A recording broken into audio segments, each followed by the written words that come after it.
Welcome to the Salmon Runs YouTube. Enjoy the video. You start by closing AutoCAD and backing up the key files so you can restore if needed. First, go to the installation or %appdata %path and find ACAD. PGP, ACAD, CFG, and your current user profile.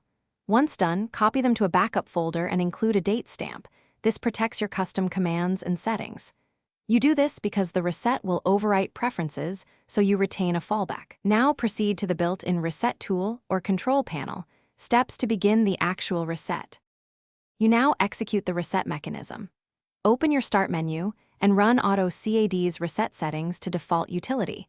This is the only supported one-click method that clears user registry keys and restores shipped files. If you cannot access it, use Control Panel to repair or reset the profile, which achieves the same file and registry rollback. Once the tool runs, make sure to restart your computer so registry changes apply. Then open AutoCAD and confirm it loads the default profile and templates. You finish by checking that the default template, workspace, and command aliases are back. Open the Options dialog and confirm profiles shows the default. Make sure menus, toolbars, and UCS behave normally. If something is still off, import the profile you backed up or copy ACAD. PGP and ACAD. CFG back selectively. If problems persist, run upload to clear custom apps and use rebuild or the recover command on a template. This resolves lingering registry or drawing issues.